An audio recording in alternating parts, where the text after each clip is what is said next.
गांव की सास के शहरी अंदाज। निधि को विकास से प्यार तो था, पर वो शादी करके उसके साथ गांव में नहीं बसना चाहती थी। मुझे गांव अच्छा लगता है, पर दिक्कत यही है कि मैं वहाँ रह नहीं पाऊंगी। मुझे वहाँ के माहौल के बारे में कुछ भी नहीं पता है। अरे माहौल में ढल जाओगी तुम, थोड़ा टाइम तो लो। और विकास गांव में ही रह के ऑर्गेनिक खेती करता है, इतना अलग काम है।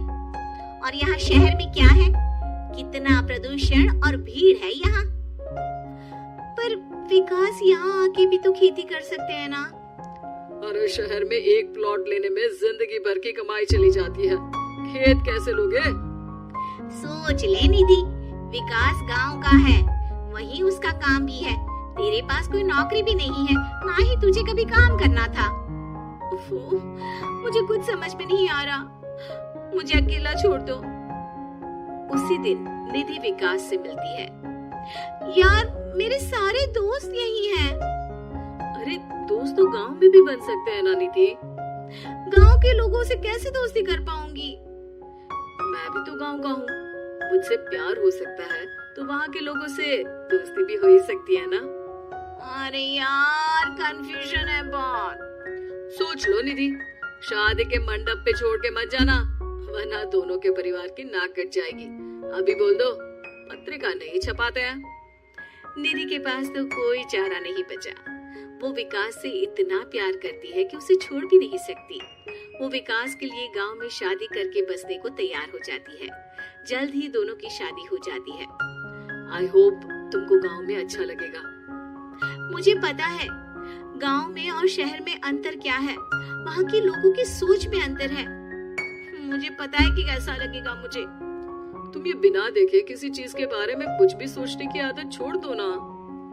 निधि ने उस वक्त तो कुछ भी नहीं कहा, पर वो सोचती है कि सबको इस बात का एहसास तो करवाना ही पड़ेगा कि वो सही है।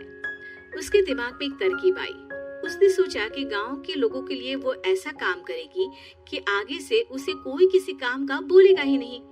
शादी के एक दिन बाद निधि की सास ने फरमाइश की, निधि बेटा अपने हाथ से कुछ खाने का बना दे। बिल्कुल सासू माँ, थोड़ा सा रुकिए, अभी बनाती हूँ। ये सही मौका था निधि के पास ये बताने का कि गांव के लोगों और उसके रहन सहन में कितना अंतर है। रोटी सब्जी दलिया भाजी खाने वालों के लिए पिज्जा बना देती हूँ, तब इनको समझ में आएगा। न खा पाएंगे, न कभी कुछ बनाने की बात कहेंगे। थोड़ी देर में निधि सास के लिए पिज्जा बनाकर ले आती है। ये लीजिए माँ जी, आपके लिए मैंने ये बनाया है। इसे हम शहर में पिज्जा कहते हैं, है ना बेटा? है? आपको कैसे पता कि इसे पिज्जा कहते हैं? अरे पिज्जा को पिज्जा नहीं बोलेंगे तो क्या फ्रेंच फ्राइज कहेंगे? गांव की सास से ये सारी बातें सुन के बहू चौंक जाती है, लेकिन सास एक और ऐसी बात कहती है कि बहू जिसकी उम्मीद ही नहीं कर रही होती है।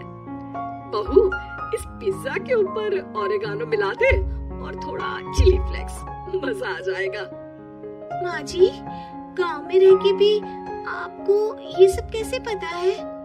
अरे यूट्यूब टीवी सब खबर रखते हैं हम भी। इंटरनेट है जहाँ, जानकारी है वहाँ।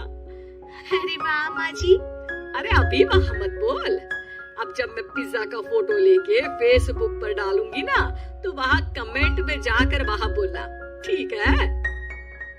ठीक है माँ जी। अरे ठीक है माँ जी की जगह ओके मम्मी या ओके मम्मा बोल दिया करना। है? अरे ठीक है, मतलब ओके मम्मा। निधि का तो सर ही घूम जाता है। इतना शहरी बर्ताव तो शहर में रहने वाली निधि की माँ का भी नहीं था। वो शाम को अपने पति से पूछती है, विकास तुम्हारी मम्मी तो काफी कूल है यार। पिज्जा में क्या डालते हैं, फेसबुक पर क्या डालते हैं, सब कुछ पता है उन्हें तो। हमारे बड़े पापा के लड़के रहते हैं शहर में, बस उनके बच्चे आए थे गांव में गर्मी की छुट्टियां मनाने। उन्होंने माँ को एकदम शहरी बना दिया। उनका फेसबुक अकाउंट भी है, इंस्टाग्राम भी है और टिकटॉक बैंड हो गया, वरना वो भी बनाती थी। तभी सास वहां आ जाती है। अरे निधि, मैं तुझे टैग नहीं कर पा रही हूँ, जरा मेरी फ्रेंड रिक्वेस्ट एक्सेप्ट तो कर दे। निधि की गांव को लेकर जो राय थी वो अपनी सासू माँ को देख के बिल्कुल बदल जाती है और अब निधि भी सोशल मीडिया पे अपनी सास के साथ लाइव आती है और कमेंट बाजी भी करती है ताकि सबको पता चले कि गांव में रह के भी उसका जीवन शहर जैसा ही है और उसके आसपास के लोगों के अंदाज भी